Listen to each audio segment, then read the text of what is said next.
Hey guys, Sean here. Welcome to the F1 Word Live and to the cool down room for the Brazilian Grand Prix. What did we reckon to that race? I thoroughly enjoyed that one. We had all sorts, didn't we? Got loads of overtaking, plenty of close racing, and some controversy because apparently we didn't get enough yesterday, but there we go. We will be coming on to all of that in just a moment. I've just been told, unfortunately, John T won't be able to join us tonight, so it'll just be me and Chamber.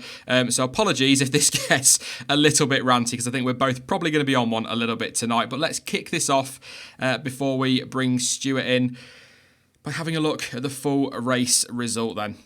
It was Lewis Hamilton who took the victory in Brazil ahead of Max Verstappen. We will talk about Verstappen and Ocon in just a moment after the Dutchman was wiped out by Ocon in turn one, which cost him the win, damaged his car as well, which is probably why he couldn't come back at Hamilton quite as much as he'd like to. Kimi Raikkonen in third place, solid from him, the quickest of the Ferrari. The two Ferrari boys quite comfortably today, actually, I have to say. Vettel just did not seem to have the pace. Him down there in sixth place. Daniel Ricciardo so close to a podium, but Ricciardo fans, hallelujah, he made it to the end of the Grand Prix. Great news for him, but he looked a little bit disappointed just to miss out on the podium, which I can kind of understand. Valtteri Bottas there in fifth place. I should have said there, really, to be fair, 5.1 seconds separating the top four. It was one of those races. Like I say, Bottas fifth, Vettel in sixth. They both did make two pit stops, which is why they're so far behind, but to be perfectly frank, neither of them really had the pace today. Charles Leclerc, brilliant drive in seventh place. Romain Grosjean, Kevin Magnussen, eighth and ninth for Haas. Some big points for them in the Constructors' Championship, and that fight for fourth place, if you can still call it a fight. I think Renault have still just about got it, but some big points today.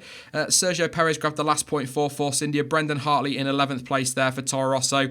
Carlos Sainz ended up 12th for Renault. Really miserable weekend for them. Didn't expect them to be quick, but didn't expect them to be that far off the pace, to be fair. Gasly 13th. They were scrapping very hard, the two Toro Rossos, towards the end of the Grand Prix. A bit of team radio stuff going on as well, asking the team to move each other out of the way, basically. Stoffel Van Dorn, actually quite racy today, I have to say. Only 14th, but was very racy at times. Got some overtaking done. Esteban Ocon, 15th, a lap down. Was it worth it, Esteban? Was it really? But 15th place, Sergei Sirotkin 16th, Fernando Alonso in 17th, Lance Stroll in 18th, and your two retirements were Nico Hulkenberg and Marcus Ericsson. Poor Marcus Ericsson, career best qualifying, and then a collision with Grosjean, I believe it was, on the first lap, caused damage, and that was pretty much that for him. But let's kick things off. I'm hoping he's calmed down since qualifying yesterday and say a very good evening to Stuart. Hello, how's it going? I was actually very calm yesterday. It just seemed like I was quite angry. Yeah, it was one of those, wasn't it, on Twitter, just where I think in the end I realised after about an hour and a half I'm just going to keep my gob shut and say no more, to be honest. Yeah, sometimes I just want people to understand what I'm saying. So I'll keep going for 2 hours on a Saturday night. Maybe we need to get a life. Maybe that's what we need to be doing. But first impressions of that race, Stuart, I thoroughly enjoyed that. Really good race again. It was a really brilliant race. It was set up nicely by qualifying with the split strategy between Mercedes and Ferrari, who I assumed that's where the main fight was going to be. And then it was just unpredictable, surprising, controversial all the way through. Yeah, absolutely thoroughly enjoyed it. I was cheering and shouting and all manner of things right to the very end. It was 5.1 seconds separating the top four. We're going to talk about Verstappen in a minute. I am going to start with something else though, but did you expect Red Bull to be that quick in the race? I knew their pace was good on Friday, but I never expected that from them today. No, I mean, I think we're all thrown a bit by qualifying. They had some good race runs, practice race runs through free practice. And then when they couldn't quite bring it all together in qualifying, it seemed like, oh, okay, then, flatters to deceive. Ferrari and Mercedes turned the wick up, and maybe Red Bull aren't in it this weekend. But, no, they were there. And before the race, Verstappen was chatting to the media and saying, the win's not on the cards here. I'm kind of looking for a podium. There are 4 cars ahead of me, and I'm basically looking at making some moves via the undercut, not even really making any chat about actually doing some overtaking. And that's basically where he did all his moves. So, yeah, big surprise. Him and Ricciardo really, really delivered today. It was really exciting watching them and wondering how far they could make it. it just gave us plenty of action, didn't it? But I am going to start.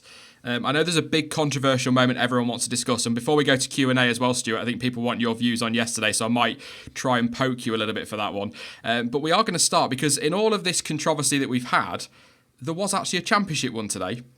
It has been not really been mentioned too much, not even on Sky to be fair. Mercedes a 5th consecutive Constructors Championship. It was a lucky win for Lewis, there's no denying that. I think Max Verstappen, to be honest, had that in the bag.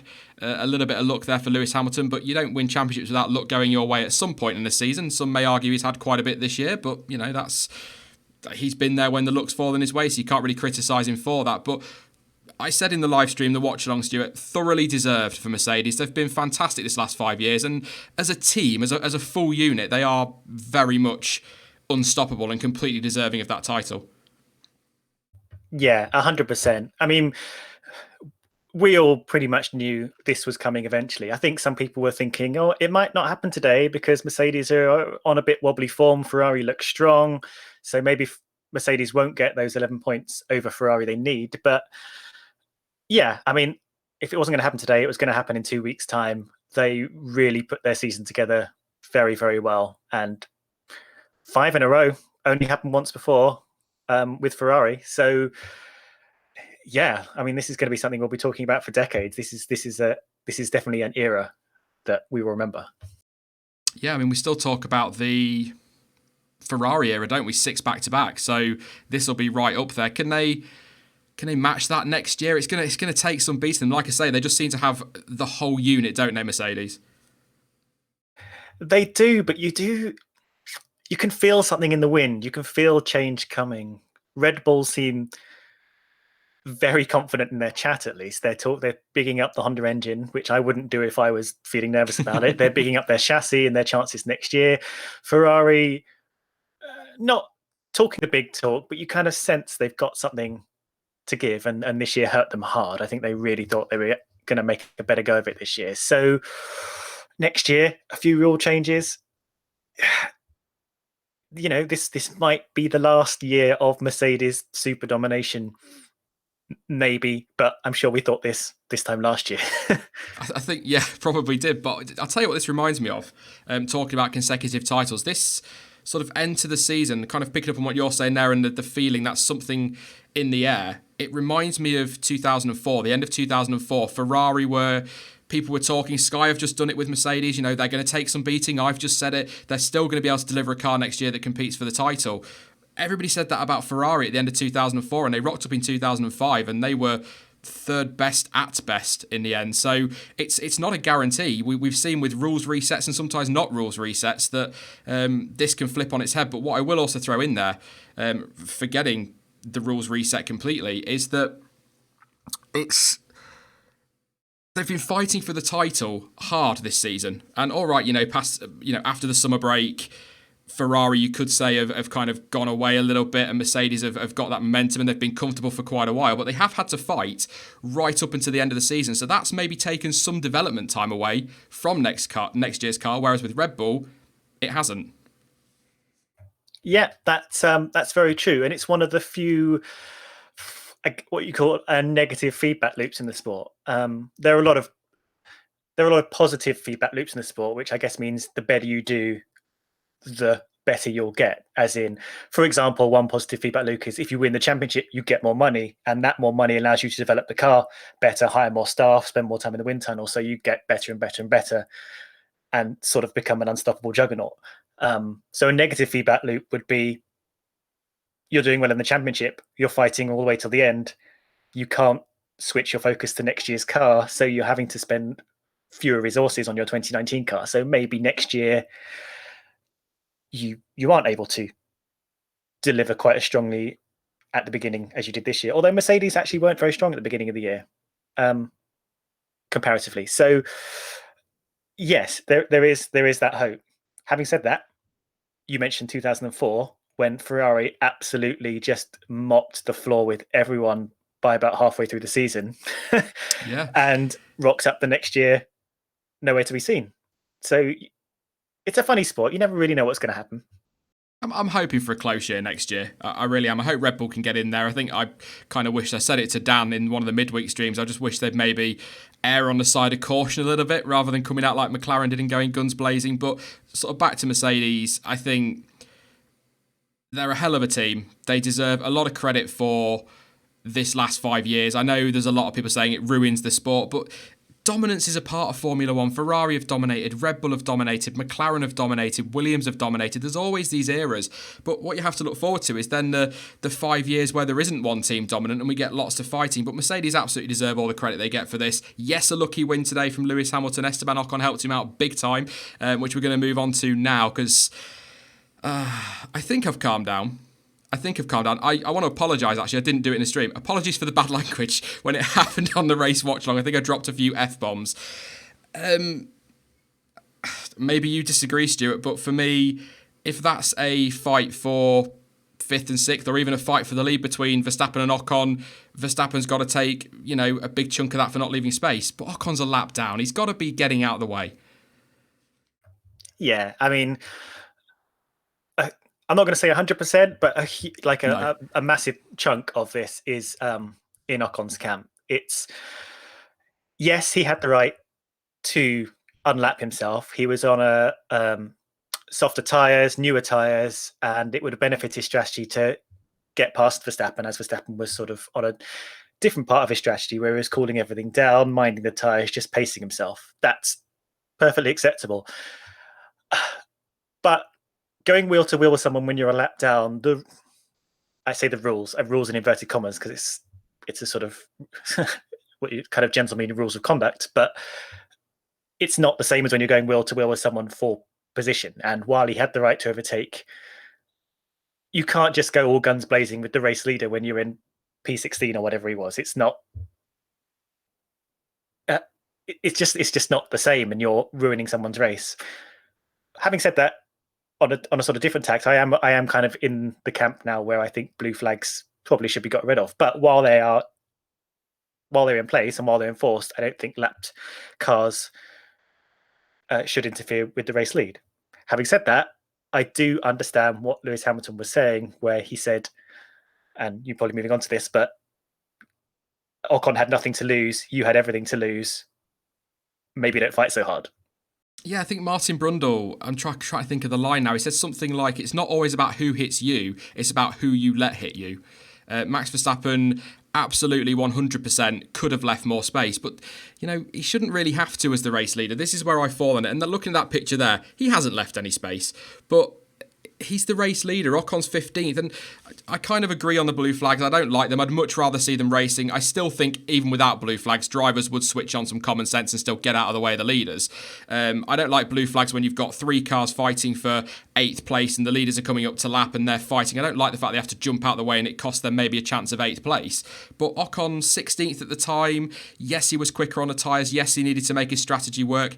Absolutely has every right to unlap himself. There's no rule that says he can't. But for 16th place when the leader's coming through, just don't bother. Let him go. Max Verstappen would have pulled away from him. Let him go. Get on with your race. As it is, it's cost Verstappen the win, and I'd probably argue that it cost Esteban Ocon, well, it did. It cost Esteban Ocon any chance of getting anything out of the tyres that he was trying to benefit from by unlapping himself. Yeah, he really didn't do himself any favours. And I think the mindset Esteban Ocon should have been in is not expecting Verstappen to just let him breeze by. Because A, it's Max Verstappen and he wouldn't do that anyway, and B, you're a lap down. And I mean, it's hard to say what was going through Verstappen's head because he's a bit angry at the moment. It's been hard to sort of get a coherent sort of answer out of him in interviews. But I imagine once he'd sort of got his car ahead in the exit of turn 1, he probably assumed, well, Ocon's obviously not going to still be there into turn 2 because he's a lap down, and I've positioned my car in a dominant place that shows I don't want you to come through. Yeah. So I assume he just turned in, not expecting Ocon to be there. I'm saying that as a sort of assumption, as probably that's what I would do if I was the race leader. And I do think if this was a normal, non-lapping, people fighting for position racing incident, it would still be controversial and we'd still be weighing up whether or not Ocon should have backed out of it once Max was half a car alongside. Yeah, I mean, Martin Brundle says if it was a racing incident for position, it would still be Ocon's fault. I'm with you. I'm not. I can't put the blame 100% at Ocon's door because Max Verstappen, on reflection, in the stream I was fuming, but with reflection and a few more replays and looking at it a bit more, he's not left enough space. And maybe Max, you look at Hamilton, Vettel, they've won championships, they've won more races. Would they have left a bit more space? If he does that, the incident doesn't happen. But predominantly Ocon's fault, I think, is a fair way to say it. I'm not going to whack a percentage on it. But I think a few in chat saying both to blame. And I think absolutely both have to take some blame. But I think, like I say, predominantly Ocon's fault.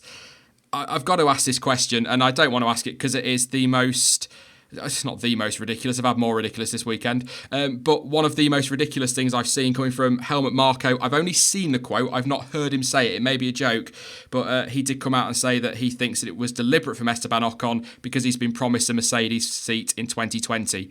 Discuss, Stuart. Ridiculous is the word I think you're looking for. Oh, yay.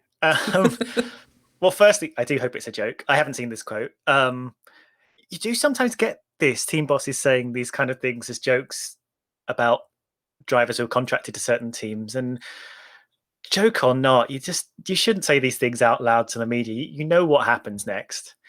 Yeah. So, okay, no, I don't think Ocon did that. I think you've got to be a bad person to do that. Taking people out on the track for any reason, deliberately, not a good look, not a good move. But also, I'm not. Don't say it, Helmut Marko. And if he's not joking, I mean, he better say he's joking pretty quickly because Ocon could come down on him for libel quite quickly. Well, I think it was Otmar Safnauer. It was somebody I'm sure it was Otmar, who said in an interview on Sky Sports afterwards that was rubbish, basically, because Esteban Ocon was on the radio saying, can I unlap myself?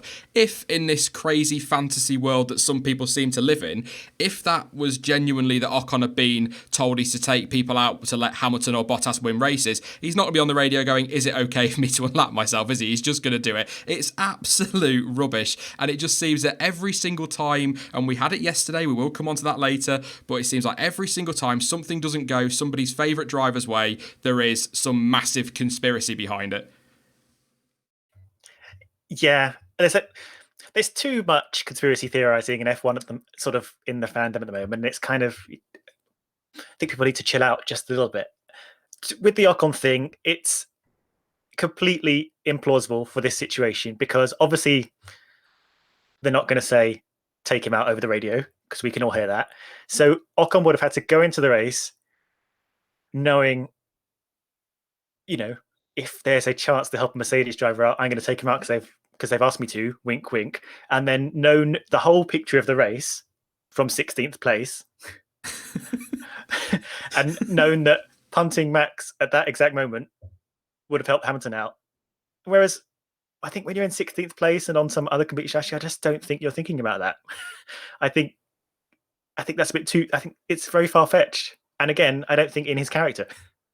No, he doesn't strike. I just don't think I don't think Mercedes would pull that. I really don't. We saw Ocon getting out of the way in Monaco to let a Mercedes through, possibly Hamilton, I think it was, but that's a completely different thing. And I wasn't a fan of that, but it's just so ridiculous. But it didn't stay on the racetrack, as we know, Stuart. It did embroil into a bit of a pathetic little shove-a-thon, is what I'm going to call it, in the weighing room, or whatever you want to call it. That I tell you what, if we're talking about best random space of the weekend for controversy, I think that's got to get it with the Weybridge incident on Saturday and then this little shove about as well. I don't condone what Verstappen's done, but at the same time I understand that the adrenaline's pumping, he's angry, he's frustrated, but there's better ways to deal with that. Yeah. I don't know why people are getting so angry around the Weybridge this weekend. I don't know if it's releasing some kind of toxic gas that's affecting people's minds. Yeah, I mean, I'm not going to rant on about this. And I definitely appeared more ranty on Twitter than I am emotionally. Yes, I completely understand how angry Max was, and I was angry for him, and you were angry for him, and Ocon did something very foolish that cost him a lot today.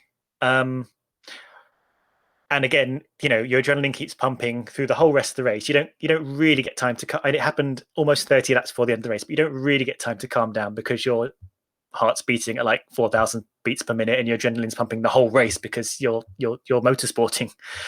And he's probably simmering away.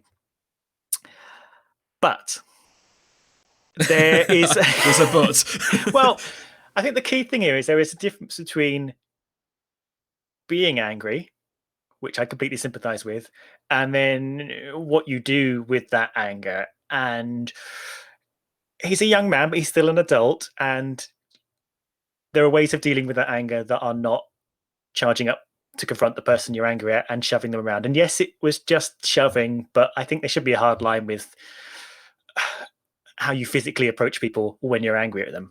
And I'm still of the opinion that Red Bull, knowing him as they do, should have probably foreseen how angry he was going to be and gone down and just sort of been with him, calmed him down, let him have a breather, a drink, just something, because he's still learning and growing, and he's been a sports person for like his entire young life, and has got some maturing to do, as we saw with Alonso, as we saw with Vettel, and lots of young drivers who were very, very quick but very angry and very, I guess, immature kind of emotionally as they came into the sport. So I don't condone what he did. I don't think it's a good example to people watching. I think I could be sympathetic with his anger. I'm not sympathetic with how he acted, and I think he still needs to calm down. Like, not in general. I mean, today he still needs to calm down a bit, because in the times he's been interviewed since he did that, he's been asked several times whether he thought that was the right thing to do, if he regrets it, blah, blah, blah. And every time he said, no, I don't see anything wrong with it, I don't want to talk about it, blah, blah, blah. So I think hopefully by tomorrow, if he's had some time to reflect, he'll think, yeah, maybe that wasn't the right thing to do. Maybe that's not how I should act as a role model for the sport and adult human being. I think the thing is, you say about the team pulling him to one side. The problem is Christian Horner said to Sky afterwards that, I think I'm not a direct quote, but roughly the quote was, Ocon's lucky he was only pushed. So obviously I can't condone it.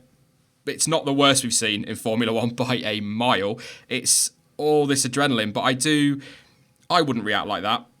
Well, no, actually that's balls. I don't know if I'd react like that. I'm not a racing driver. I might react like that, but I kind of understand why he's angry. Basically what you said there, I understand why he's angry, but I can't condone what he's done there. But I mean, Ocon, when I watched that video, Ocon doesn't come off as Mr. Innocent in all that. He looks like he's poking a little bit at him, and I think the bit towards the end where he's walking towards Verstappen, I think he's got his hands out. It looks almost like he's saying, "Go on, then shove me," and then Verstappen shoved him. Well, when you've got a driver that's that peed off with you anyway, of course he's going to shove you when you ask him to, or if he asked him to. But that's kind of what it looked like. PK and Salazar, somebody pointed out in the chat, I was thinking of, but. It's a part of F1 adrenaline, but it's just all a bit unnecessary, really. Would we see Hamilton do that? Vettel do that? I don't think we would we? Or Alonso even. But then at the same time, Schumacher, David Coulthard, 98 Belgium. I guess what I'm saying, Stuart, is you never really know how you're going to react unless you're in that position. No, and that's true. And adrenaline is a bitter drug. And I completely agree. I think Ocon was trying to think of a way to say this that isn't taunting? A swear word, but essentially just being a bit of a prat and taunting and not doing essentially what you should do if someone's sort of starting to get aggressive with you, which is walk away. And was probably making things worse and provoking things and getting a bit shovey himself. That's both of them were not being great. I think it happens, and I think we know it's going to happen sometimes, and I think the best thing to do that happens afterwards is you say as a sports person that shouldn't really have happened, so that people who are watching you, who are maybe young, know that's not what that's not what should have happened. So maybe hopefully there are some noises to that effect later in the week. I'm fully expecting Max Verstappen probably by the middle of the week to come out and probably say something on, maybe not take back what he said, sort of post race, but maybe some of the stuff he said since the pushing and shoving and not regretting it. Probably a very well written PR statement. And I also fully expect Esteban Ocon to come out and apologise, because there's been a lot of frustration on social media that he hasn't apologised. And even if he believes he's not in the wrong completely, he has to take some responsibility in that incident from his point of view. I think he is predominantly to blame, but from his point of view, he has to take some responsibility. And he could have come out and said to the press, to everyone, I'm sorry. We don't know what was said in that cool-down room, but it didn't look like he was trying to apologise. He could have tried that. He could have walked away himself. I just think he should have apologised, because he's played a part in that, whether he believes he's predominantly to blame or not. Really. Yeah, definitely. And to be fair, this sort of little shoving match that happened has sort of distracted us away from what probably would have been a longer anti-Ocon rant. He hasn't showered himself in glory today. He made a really bad move on the track that had quite massive consequences. He hasn't held his hands up. His team boss hasn't held his hands up. The things Otmar, I don't know how to say his last name, but Force India boss Otmar thingy said, where essentially attributed no blame to him twice at least when asked, is not good. And drivers have held their hands up for a lot less. Yeah. Because it allows everyone to move on. You could say, we tangled, sorry, shoved you off the track, didn't mean to do it. We all paid the price. Let's be better next race. It's easy to do, and everyone benefits. Yeah. Zane in chat saying that we're blaming Ocon for being pushed by Max. We're not saying that. I never said that. What I said is that he's not the innocent party that everyone's making him out to be in that cool down. Is it a cool down room? No, it's not, is it? It's the weighbridge. That's what I'm saying. Verstappen is shoving him around, but Ocon is quite clearly there playing his part as well, is the point that's been made. But cost him the win? Do you think Verstappen had that one in the bag today, Stuart? I really, looking at the timings during the race, I can't see how Hamilton, particularly struggling on his tyres later on, I can't how he would have caught him. No, Verstappen's car was much better on his tyres. He had softer, newer compounds on in those soft tyres, and Max was still faster than him after all the floor damage that he got. So it seems very unlikely that Lewis would have even threatened him. And Lewis was starting to have some problems with his power unit as well, wasn't he? He was having to turn it down and just keep an eye on everything. I do wonder how close Max would have got if there were more laps to this race. Yeah, I mean, you wonder how much damage that's done. But I know Bottas was having problems with his power unit as well. But you do wonder how much floor damage. Should we try it again? How much that floor damage has affected him in the end. I felt like after the incident, he'd maybe taken a couple of laps to cool off and wasn't really catching him. Maybe they're on radio that we didn't hear saying, just take a couple of laps, mate, calm down, we'll go get him. But he just didn't seem to have the pace towards the end. But have I got a picture of him in here? Let me see if I can find it. I think I have. One man who had absolutely no pace today, and I backed him for the win, was Sebastian Vettel. Fantastic drive from Kimi to get himself on the podium, comfortably the quicker of the two Ferraris. Yesterday after qualifying, it looked like Ferrari played a blinder on the strategy. With the benefit of hindsight, that wonderful thing that we all love, do you feel like maybe it was the wrong call on strategy? Because that early phase of the race, I couldn't help but feel that it was, because the soft tyres were a little bit slower off the line. They didn't have the pace early on. And I just feel like maybe the strategy call that we thought was brilliant maybe wasn't quite the move we expected it to be. With hindsight, yeah, it seemed like it didn't work out. But I mean, that certainly wasn't what we thought on Saturday. That wasn't what Ferrari thought, and it wasn't even what Mercedes thought on Saturday, because they tried to switch to the softs to switch over to that strategy. So Ferrari didn't have the advantage with them on Sunday, and on Saturday night, I certainly was looking at Sunday saying, well, Ferrari have this in the bag. They're on the front row of the grid. They've got one step harder tyres, which tends to be the best strategy going into the race. They've done their race simulations on the Friday. So we were all expecting Ferrari to have a lot in hand. But it let them down through the early phase of the race when there's opportunity to overtake and off the line. Vettel just lost place after place. And then we thought they'll come back at it. The softs will come back and help them out as the super softs start to fade. But it just never happened. And Vettel stopped to change his softs way before Verstappen stopped his super softs, or Ricciardo.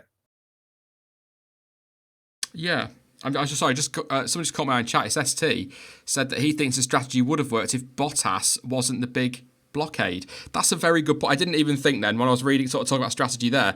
Bottas was very much keeping them at bay. I did wonder if that was a strategy call from Mercedes during the watch-along, but at the time I wasn't quite so sure. I just thought Bottas maybe didn't have the pace, but then listening to radio later on when they were like, keep Ricciardo behind you, I do wonder if he was sort of being, I know he had some engine problems so they had to turn things down, but I do wonder if he was being used to keep Ferrari behind with the team just thinking Constructors Championship. Yeah, there is a chance of that. We'll have to follow up on that, won't we? But sometimes it's hard to tell if Bottas is playing the team game or Bottas is just having one of his weekends where he's just not really there. But yeah, that is a good point. Bottas did act as a sort of buffer point to the chasing pack after Lewis and Max had sort of disappeared into the distance. And as we saw in Italy, getting stuck behind Valtteri Bottas for lap after lap can really wreck your tyres and your alternative strategies. So yeah, that is a really good point. But it doesn't really explain what happened to Vettel compared to Raikkonen. No. This is what's confusing me. I can't understand. Vettel said afterwards it was just a bad end to the weekend. The race just never went their way. But the pace there were little glimpses where he started to close in on Raikkonen. But I think, for me, the telltale sign, and I was stunned in the watch-along, Stuart, I'm not going to lie, the telltale sign for me was Vettel being told to move out of the way and let Raikkonen through. That kind of tells you how off the pace Vettel was today. Yes, completely. That doesn't happen often. I think USA it happened, didn't it? And then here. And it's definitely a sign that they were really gunning for this Constructors Championship, whatever it could take. But yeah, I don't really know it's really hard to say what's happened to Vettel. Maybe he's having an off weekend, and it's rare. It's really rare for him to just be off. And he was really there on qualifying. And I was going into this race thinking he had it in the bag. But then he just kind of disappeared. And then we stopped thinking about him. We weren't even, I kind of forgot he was in the race. We were looking at sort of Kimi versus Ricciardo, and we were looking at Max versus Hamilton, and Bottas was there also. Yeah, really very strange. And all his chats to the media afterwards were just very downhearted, and no, it wasn't really our race. He like Bottas had to take 3 stops because he just could not keep his tyres together, which is interesting compared to their teammates. Yeah, he was slow on the softs, wasn't he, Vettel? And then he had to make the second stop. He came in for the mediums, then he had to make the second stop for the super softs because he wasn't quick on the softs, but he was just nowhere on the mediums. So I'm quite surprised Ferrari didn't maybe recognise that sooner and pull him in a little bit earlier so he could at least try and come back at people. But I just don't think the pace was there for him. But I can't... As I've said a couple of times, I can't get my head around it because Kimi was quick. Kimi was decent. He was 4.7 off the lead in the end. So he had the pace. Whether it's he's trying to go out on a high and Vettel's maybe already got one eye on next year, which is a little bit frustrating because you want drivers racing all year round. Whether he's got an eye on next year and that's where he's trying to get his head ready for next year. Because obviously this season he's made his mistakes, wants to obviously go into another season, doesn't want to go into a new season with all that playing on his mind. So I don't know. I'm trying to do GCSE psychology here. It's not very good, but I feel like Kimi's trying to prove a point in these last 2 races, and Vettel's not really bothered with the titles pretty much done, and now of course wrapped up. Yeah, that is possible. It seems a little bit un-Vettel-like though. And if I were Vettel, this is the kind of, if we're talking psychology, the kind of thing we've spoken about before is really making the most of those sort of post-championship decider races to kind of like carry some momentum through to the next season, the way that has worked with Rosberg and also with Bottas, actually, because Bottas was very racy at the beginning of the year after having a really good end to 2017. So really not sure he is. I'm suspecting, and I don't know enough about what happens behind the scenes at Ferrari, but when you prepare your driver for the race, you sort of sit down and have a number of strategies and scenarios laid out. And maybe they, like us, weren't prepared for him to sort of just flat out struggle for the first half of the race. And they just didn't know how to get on top of that, because they probably had if you get into the lead on the first lap, we're going to do this strategy. If you get overtaken by Verstappen because he's got the fast, or Bottas because he's got the faster tyres off the grid, then we'll go to this strategy. You normally have like a few things in mind. Or if you get stuck behind a couple of cars, we'll pit you earlier, move on to a two-stop or whatever. You have a number of strategies in mind, and maybe they didn't have the everyone's going to overtake you and you're going to be stuck in the middle of nowhere strategy. A couple of people in chat just pointing out that Vettel had a sensor issue. Thank you for that. I'd not heard that, so really do appreciate that. Of course, we'll go a long way to it. But Martin Brundle's just tweeted. I've got my eye on Twitter, Stuart. You know I like to in his streams. And he said, just seen Max Verstappen and Esteban Ocon shaking hands in the paddock. And there you go. What were we saying 5-10 minutes ago? When everything's calmed down, I'm sure they'll sort it out. And there you go. Handshakes. Good to see. It's all sorted now. I'm saying this more hope than expectation. As an F1 community and F1 fans, let's all move on from this now. I'm sure nobody will talk about this anymore, Stuart. Let's hope. I mean, this is exactly the kind of thing I kind of want to see. You want to see people calm down, shake hands or whatever, and just let it go and move on to have another good race. And you don't want to... And what you really don't want is for there to become this kind of angry feud that goes on for races where you don't know what's going to happen between them on track, and it sort of becomes a bit dangerous. Like, well, that's kind of sort of exciting from an entertainment point of view. You kind of really don't want that at 200 miles an hour. The kind of behavior we used to see from Maldonado when he got angry during a practice session, where he just shoved people with his car. So this is good, and it's good for people watching, and I think it's good for Formula One and for them. So good, glad. Let us never speak of it again. Because that's ever going to happen.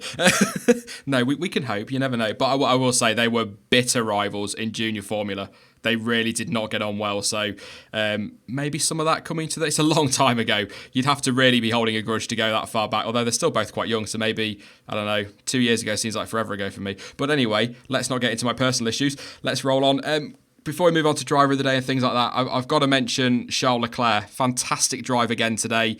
I was sort of commenting through the watch along. He didn't really seem that far in inverted commas, air quotes, if you will, off the pace of the leaders, sort of a second, 1.2 seconds, which, in my opinion, for a Sauber that is in that midfield fight and you'd expect to be a little bit further off the pace, is a pretty solid running. He made his strategy work. He was sort of in no man's land about 7 or 8 seconds up the road from Grosjean, but I'm going to say again, in air quotes, only 44 seconds off the lead. I think he did a really good job today. Yeah, very much. Another classic Charles Leclerc Sauber drive, when no man's land's kind of a good place to be, really, because you're out of the way of the leaders and you've got no one else bothering you behind, and you can just race to the pace of the car and manage your own race and your own strategy, which he's been doing really well. It will be fair. We say this every race. It'll be very interesting to see what he's like in Ferrari next year, but he'll be more in the thick of it.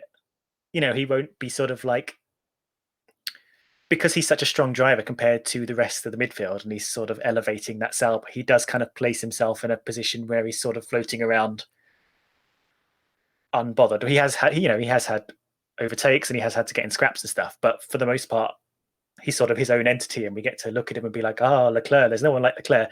But, when he's qualifying on the first, second, third row, and he's got Hamilton to the left of him and Vettel to the right of him, and we're all like, he has to spend most of his race maybe fighting for a win, for a podium. It'll be really interesting to see that different side of him.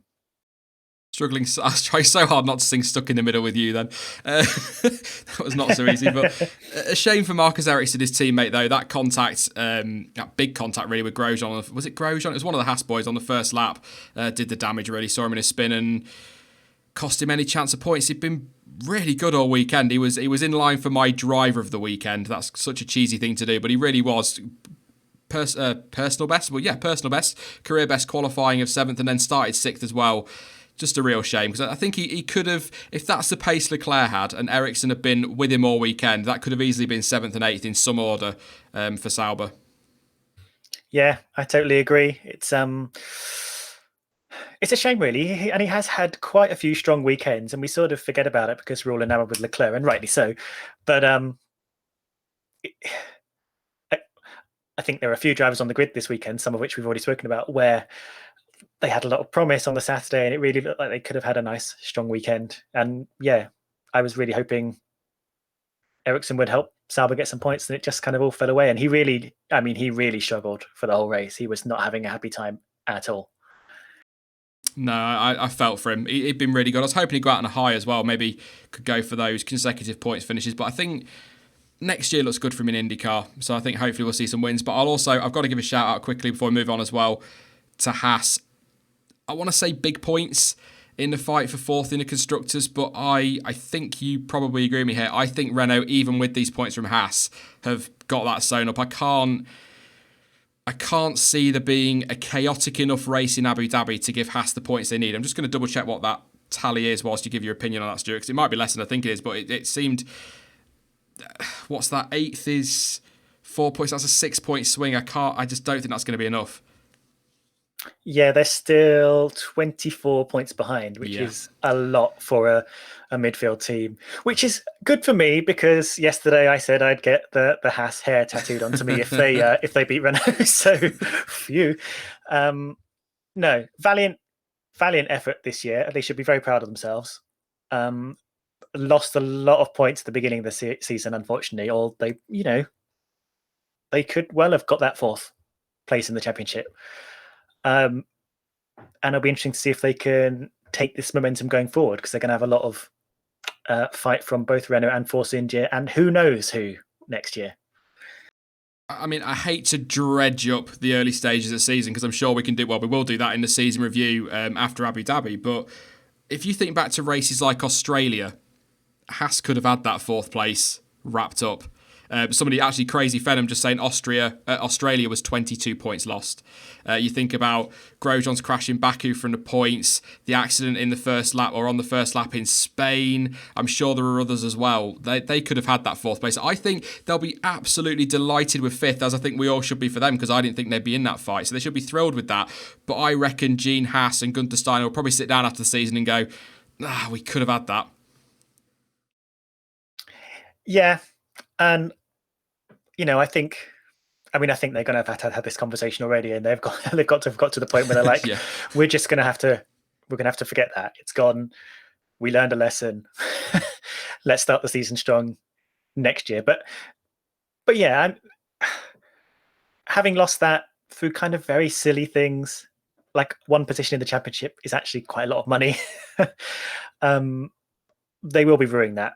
Having said that, you can look at a lot of people up and down the grid at where points went for silly reasons, where wins should have come, where podiums, all kinds of things could have happened. I've got part of a video coming up at some point where I point out that Bottas could have had a 35-point lead in the championship by the summer break if he hadn't have had so much bad luck. So, but bad luck and misfortune and silly happenings happen across the whole grid. So if you take that all into account, you never really know if it would have evened out or not. Red Bull Racer in chat saying Haas 1-2 in Abu Dhabi. You never know. This is Formula One. I always say it. On to driver of the day, though. Surprise, surprise. Max Verstappen won it. Do you agree, Stuart? I kind of feel like yes, because of the moves he pulled on those that he needed to for the overtake, and without the incident with Ocon, he would have won it. But I think you've got to look at Leclerc as well. And I think Daniel Ricciardo gets a mention in there. Even Kimi Räikkönen. I think, all right, he only gained 1 position, but he was quick as well. So I'm going to come back to myself on this because I'm struggling a little bit. I'm kind of torn between those 4. Well, that 4 is a good pick. About 2/3 of the way through the race, I was thinking, well, who else do you give it to apart from Max Verstappen? This has been extraordinary and exciting, and he really grabbed that win. I mean, he didn't get the win, but he kind of grabbed that win. But yeah, I mean, you can't ignore Daniel Ricciardo, who started on his back foot and probably drove at least as well a race as Max Verstappen. And maybe if he'd have got that podium, I would have given it to him. But he didn't quite manage to get past Raikkonen, which is a shame for him. But I'm sure he's feeling pretty good about himself after a really lackluster few races. Probably wouldn't have given it to Leclerc because Leclerc had a very Leclerc race. It was strong. It wasn't spectacular, but he was there. He had a good weekend. Expected almost. Yeah. Sometimes it's tricky with the midfield or the back marker type people to know when they had a spectacular drive for the day worthy race, because you don't always see everything they're doing. But I mean, I'm gonna have to give it to Max. Really, I think he took every opportunity that was there for him. He delivered beyond the car. He, for the most part, and I think this was the kind of thing that kept coming up in the commentary. He was patient, which is a thing he's had to learn over this season. He was patient. He took his time. He made moves when he needed to make moves. He put the laps in when he needed to make laps, and then he was managing the car when he needed to, which kind of got him into trouble in the end. Maybe his patience wasn't as thick as it needed to be at the crucial moment, but this was a good, solid win from Max, not from pole. Had to make some overtakes, and I'm acting as if he won. He didn't win, but he should have won. Like the sliding door scenario is he won and he earned it. Yeah, it's tough to discount Ricciardo 11th to 4th and the speed that he came through the field as well, and some of his overtakes. But then, if we're talking overtakes, Verstappen and him both pulled some very good moves. But sort of looking at chat and listening to you, a few people there saying he was the quickest in the race and deserves it. I think I agree, driver of the day, but I do like to look a little bit further away from maybe where the fans have voted, but I get why he's been voted. I think I'd probably, if I was sat there with my phone in front of me to cast a vote on driver of the day, I probably would have picked Max, so maybe I'm overanalyzing it a little bit, but I think Ricciardo definitely has to be right up there as well. But let's have a look at chat. Quite a few people, a couple saying Van Dorn. I do rate him quite highly.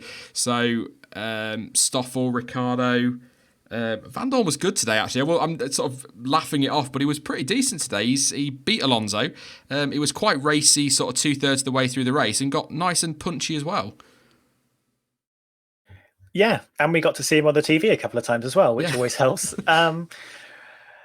Yeah, we are seeing the drivers that are looking like they're not going to be on the grid next year fighting back, like really showing themselves. Some of them don't have as much to prove.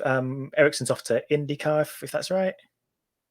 Yes, he is, yeah. Yes, so he's already got himself to drive, but still, like, he's definitely been showing himself this weekend. And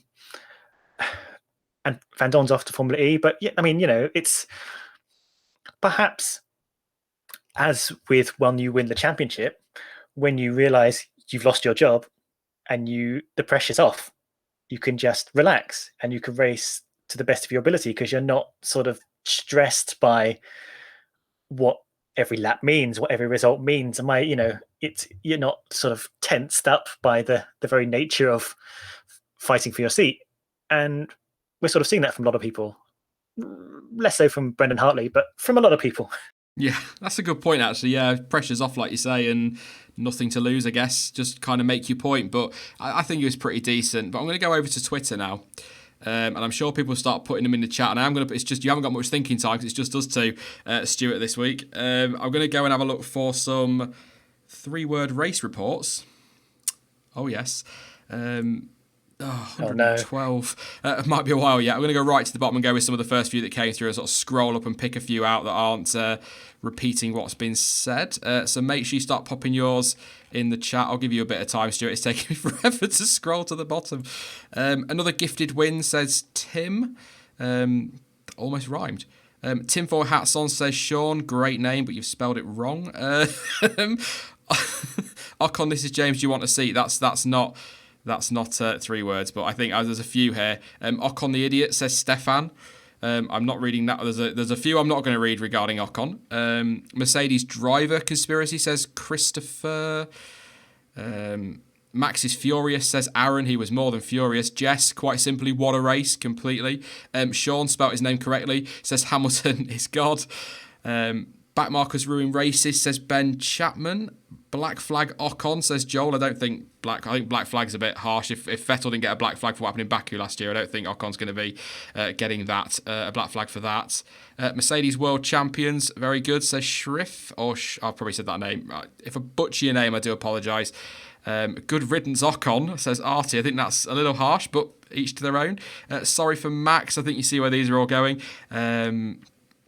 Let's have a quick scroll through. Is there anybody not talking about Max and Mercedes? I'd imagine not. Red G says run, Ocon run. Very good. A few saying Hamilton lucky. He was very lucky today. I think even he admitted, I think in a post-race, maybe not a press conference, but an interview, I'm pretty sure he said that he was lucky. Mysterian says, where was Vettel? Absolutely. Verstappen should have won, says Callum. Quick scroll a little bit higher. Daniel says, well, that escalated. Absolutely, very good one. Two more quickly. Ocon, it's James, says Jack. And I'm trying to avoid another Ocon one. F1 Noob, you can have the final one this week, says Max on fire. So, Stuart, I don't think I've got one. I did have one after the stream that I did for the watch along, but I don't know if I can use that. But have you got one? Your 3-word race report? Well, I was just thinking about it, and I'm very sad that Mad Max Fury Road is 4 words. I'm going to go with, I'm glad Ricardo came after he threatened not to even turn up for the last 2 races. That's a good point, actually. I wondered what you were going with there, but yeah, that's sorry, I've lowered the tone already. It's terrible, but yeah, that's a good one. The one I had after the stream was really Esteban, really, and I'm going to stick with something similar. I think I'm going to go question mark, I guess, to Ocon, which is worth it, really.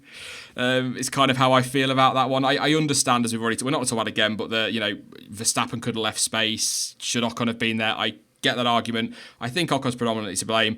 But ultimately, when you look at it, 16th, a lap down, and the leader, was it really worth putting himself in that position? Kind of how I feel. Yeah, that's fair, and very much, I think, the theme of the whole race now. Yeah. Let's take a few of yours. I'm going to just not going to go right to the top because there's loads. Jesus. Let's have a quick scroll. Amazing race today, says Aussie. Leclerc is coming, says Aris95. Really looking him and Gasly next year. I'm really looking forward to watching them. Where was Vettel? We've had that one already, but it's a good one because it's a good question. Ocon versus Max, says Ali G. Bottas is a robot. That's 4 words, but yeah, I don't know if I can turn that into. We'll just no space. It's fine. Max Boxing Ocon says Metal Gear Solid Snake. Daniel finally finished. For you saying that. Ocon must go, says Dominic. Nobody 864. Clever. What the F1? Very good. FIA helps Bernie, says Barney. Okay. I did see one, I think it was from Sam, said, where was rain? The rain never came in the end, Stuart, did it? It was all the talk was before about his rain turning up, it never rocked up. Yeah, the absent rain has been the 21st driver of this season, really. Yeah. Shown up to many races. They're the rain that sort of sits just outside the circuit and never actually comes over. And we talk about it all race long, being like, the rain's coming, the rain. I mean, it barely came in qualifying, really, did it? Not really, no. No one switched to wet tyres. It was all just a little drizzle. But that's fine, because we didn't need it. Think back to Spain, I think it was an 80% chance it was going to rain. It never even drizzled. There was nothing. It's this damn climate change. And that's a debate for another day. Excited for 2019, says Mega. Just take another couple of these. Max Claydon, very good. Is that Ocon? Question mark. And one more.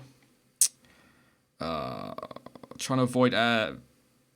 Actually, do you know what? Hamilton Fan 89. That'll take us quite nicely into Q&A. Alonso Triple Crown. He's going for Indy next year, according to McLaren. McLaren are taking a team, Stuart. What do you reckon to that? I mean, first of all, great timing. Takes the attention away from what was a pretty shocking Saturday. But I'm really, really pleased that McLaren are going for it again this year. I think they're going to be McLaren Racing as well, or something like that, aren't they? So, and with Fernando Alonso.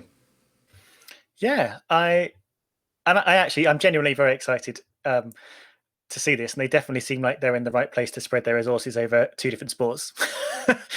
No, but I really hope they're successful and have the benefit they have in this, as I understand it, is they don't have to make most of their own chassis. That's probably a good thing. That's probably a good thing. No, but I think, I mean, I've since he started this whole thing, I've been really, really excited following like Alonso's journey, not just to win the Triple Crown, but to kind of sort of, put his finger in every single pie and see what he can do in this kind of like broader sense of motorsport, which we don't really see a lot of from Formula One drivers. We kind of sometimes see it from people in other disciplines, but I'm really hoping he starts a trend here. So yeah, I'm definitely going to be watching that. I've only really watched IndyCar once, and that was last time Alonso was in it, and I really enjoyed that, but I've never really had the time to get into it properly. Yeah, maybe I'll join your watch along for that, because assuming you do one, it's like 4 hours long, so maybe you won't. Might be a bit much from a PC to handle, unless I can raise the funds to get a new one. It's hanging on in there for anybody that's wondering. I'm very proud of it until I take a hammer to it later in frustration. But yeah, I never even thought about doing an indie watch along. Might think about that one actually. I did ask somebody last year when I was first discussing the idea of watch-alongs, did ask if I was doing a watch-along for Daytona. I was like, I love motorsport, but 24 hours is a bit much for me to be streaming. I'd support you. I'd throw in a buck or two to keep you going. For like I suppose I could do it as a charity live stream, maybe, would be an idea. Stop putting ideas out there, Sean. You know what happens when you put ideas out there. They end up happening. Oh, McGee, what if Ericsson won at Indy? I'd be delighted. It's much closer in IndyCar, isn't it, as far as I understand it, than it is in Formula One. So there's no reason why he can't be up there competing. So maybe. But just the fact he's got a seat, I'm chuffed for him. Yeah, I tend to keep an eye on these drivers who leave F1 and go and do other things to, see how they do as ambassadors for F1 as well, because sometimes people are excited. I couldn't believe how excited the Americans IndyCar fans were to see Alonso in Indy 500. That was really great to see. It's amazing how much weight he carries around the world. I didn't actually realize that, because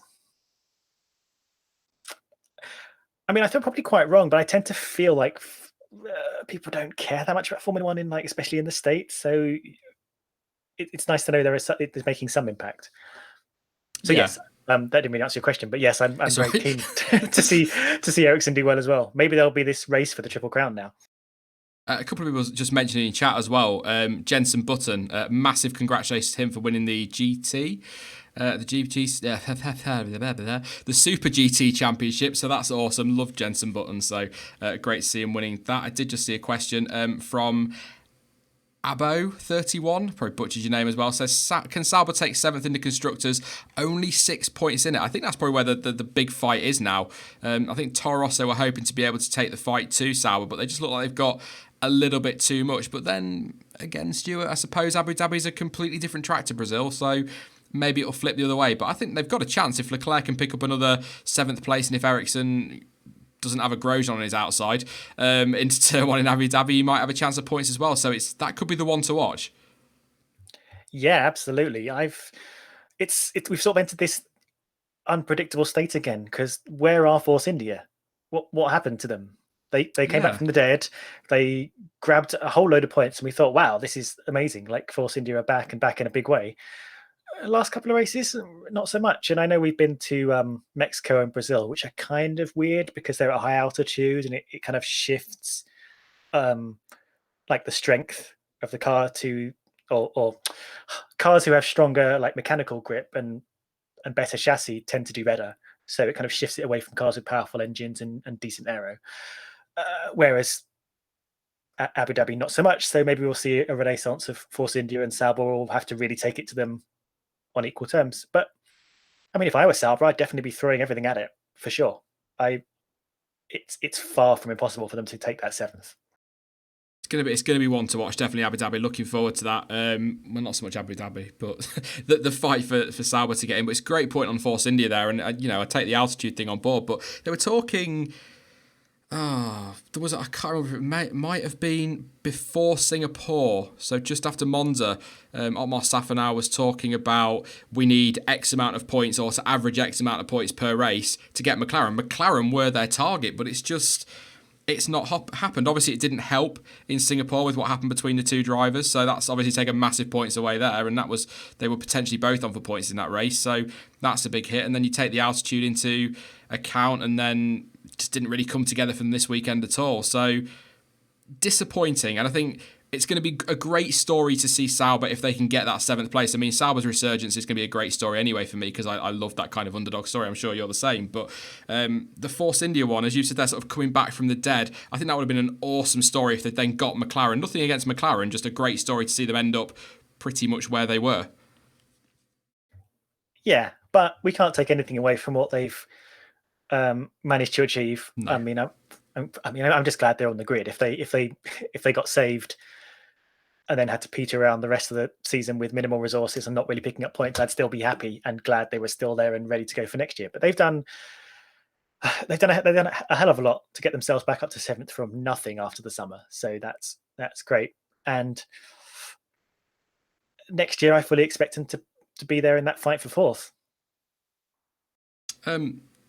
Question. I'm just literally going over to the Sky app now to have a look at the championship tables. There's a question there from Ellie. I'm sorry, I've butchered it. I'm terrible with names. I'm not even going to go into it. I just am.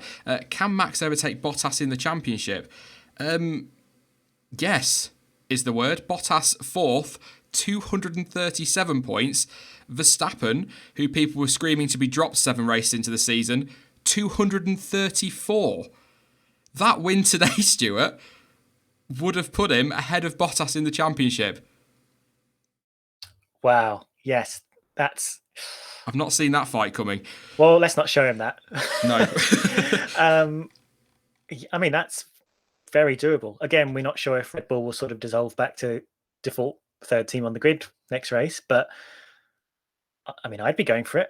I mean, he's within reach of Kimi Räikkönen as well. That seems less likely, but if they are strong and he's in chance for a win, stranger things have happened, Sean.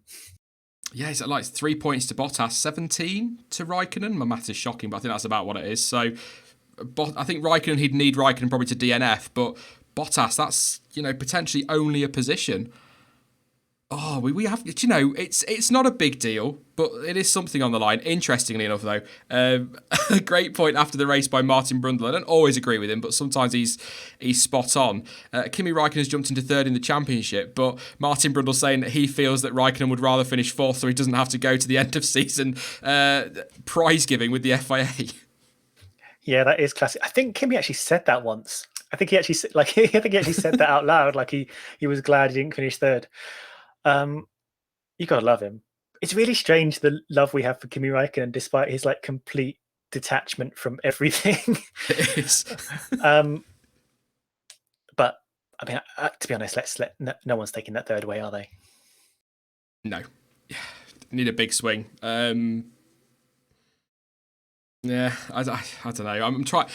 Look, there's one race to go. I'm hoping people are still looking forward to that and people are still going to come along to watch-alongs and post-race streams and that, because there isn't really much on the line. But, Verstappen versus Bottas is quite interesting. Sauber going for it. Maybe a little bit of chaos, as unlikely as it is in Abu Dhabi. Maybe Haas can take that fight to Rennes. There's a few little things on the line, but it's season's done. One to go. I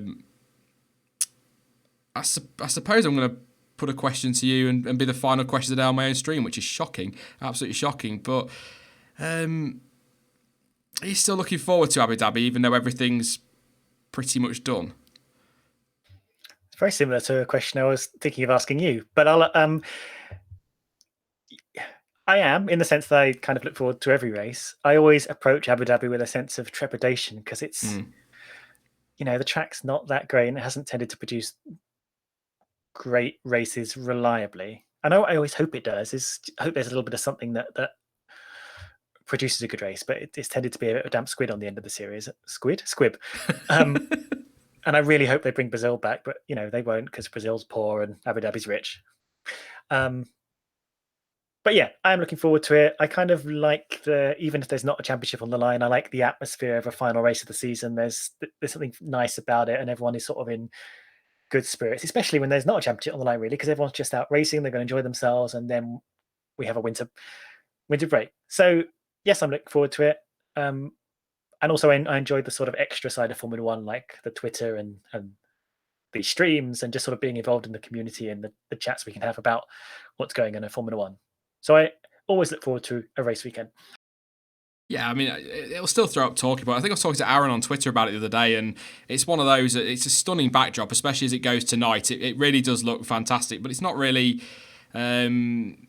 great for racing. We've had a couple of good races there, but nothing fantastic. And they were talking about tweaking it, weren't they, to try and make the racing better in Abu Dhabi? But then they realised where they wanted to tweak it, Ferrari had slapped a whopping great theme park. So that kind of scuppered any chances of changing there. But I think a couple of tweaks and it could work, but it doesn't work under its current layout brilliantly. It's not awful. It's not. It could be the worst race of the year this year, although Canada will probably give it a run for its money. Usually I'd put Russia bottom of the list, but Russia's been pretty solid this year. So I'm looking forward to it, if that was your question, Stuart, because I look forward to every race, but I don't think there's an awful lot on the line, to be honest. Of course, an extra place in the Constructors is huge money, but there's not really much to fight for now. But I still look forward to watching it because it's a spectacle, and like you've just said there, you can have fun on social media. I say fun in some cases, maybe in air quotes, but you can have some fun on social media, and obviously streaming and chatting to you guys as well is awesome. So in that respect, I'm looking forward to it. But yeah, I'm going to take one more question from chat though. Max Claydon has asked a couple of times now, will there be Formula E watch-alongs next season as some races are in F1 off-season? There will not be any Formula E watch-alongs. I am poking around at the idea, I think is in fact, I think actually, Stuart, you might have said something similar on Twitter, funnily enough. I've sort of, for the last couple of months, I've been poking around at the idea of maybe some Formula E content, but I don't really follow it that closely. I can't say I'm a fan because I've not really ever watched it properly, and so if I start doing Formula E content, I'm not really going to be able to give much insight other than, ooh, that was a close race, and that'd be about as far as I could go. Yeah, maybe it's worth, seeing as we sort of is having a bit of a revamp this season, it's worth watching a few, getting a feel of it, and if you like the way it's going, then maybe start producing content when you feel like you're part of it. I've been watching the last 4 seasons not as intently as Formula One. I wouldn't be able to tell you in which teams all the drivers were. That's kind of the level that I'm at. But I do watch all the races, and then my intent is to sort of immerse myself fully in it in season 4, which begins next month, and I will be producing more content on it. And because actually there's a lot of interesting technical questions around Formula E as well, so hopefully we'll see a lot of people there. I'm going to Monaco Formula E Prix. I don't know if it's called an E Prix, but I'm going there next year if anyone else is. Yeah, I assume my invite to come with you is in the post. It's not arrived yet. I assume with it being a Sunday, it might not come until tomorrow. Yeah. Look out in the Monday post. Yeah, it'll be a great spectacle. In terms of races, I'm doing Silverstone next year. I'm still trying to get you to come, but maybe that's a conversation for off stream, perhaps. I'm trying to coax you into Silverstone. Yeah, let me know if you find a good package, and I'll because I've been looking and I'm just scraping a few pennies to make it work. But I really do want to go because it might be the last one ever. I actually stared at the screen when I did that, as if people can see me. Oh, maybe one day we'll do cameras and that will be, we'll freak people out with some random staring. But we're going to end it there because I think we're kind of wandering off topic a little bit. Thank you, as always, Stuart, for joining me. Good fun, plenty to talk about, and hopefully we'll have a fair whack to talk about after Abu Dhabi. I know we're doing the season review on 2nd of December, the Sunday. I think there's going to be plenty to talk about there, but hopefully we'll get a good race in Abu Dhabi. Yeah, it's going to be very hard to top this weekend, which has been all kinds of fun, and I'm really glad for it. Controversies included. I hope we go out with a bang and we get to have a nice chat about it afterwards. And well, I don't know if I'll be in that stream, but I'll be in a stream at some point. So yeah, very excited. Yeah. I've just said thank you, but I'll say it again. Thank you as ever, mate, and I'm sure I will talk to you shortly. Cheers for having me, and thanks for listening, you at home. That is pure cheese, but I love it. Thank you very much. Cheers. Thank you to Stuart for that terribly cheesy outro, and of course thank you to all of you guys for watching as well. It's been a pleasure, really enjoyed that stream, great races. I had a couple of cracking Grand Prix, and thanks to everyone as well who came out for the watch along. I think nearly 1,200 people there, so back to the old numbers. Was an absolute pleasure there as well. I had some good fun today despite my PC issues, so again thank you very much for all coming out. I will be back soon with more content as ever. I'm not going to commit to dates and times because of this PC at the moment, but I will be back soon with more content. I will be live for Wednesday, middle of the week, Wednesday at 7 p.m. with, I think, Dan. I need to double check with him, but Alex Safro will be with me for that stream because he couldn't make it for the watch along because of the issues I was having. So we will be live on Wednesday at 7 p.m. And then, of course, there's the news roundup on Saturday. There'll be the usual Sunday stream next Sunday, obviously, and then it's all the build-up for the final Grand Prix of the 2018 season. Unbelievable. It's all over again. Oh dear. But I tell you what, the winter's soon coming. I'm planning my winter content and I've already got a calendar up for it, and it's not as far away as you think, but yes. In the meantime, you can follow me over on social media. Links to Twitter, Instagram, Facebook, and of course the Discord are all in the description down below. But as ever, thank you for watching. I've been Sean. This has been the F1 Word, and until next time, goodbye.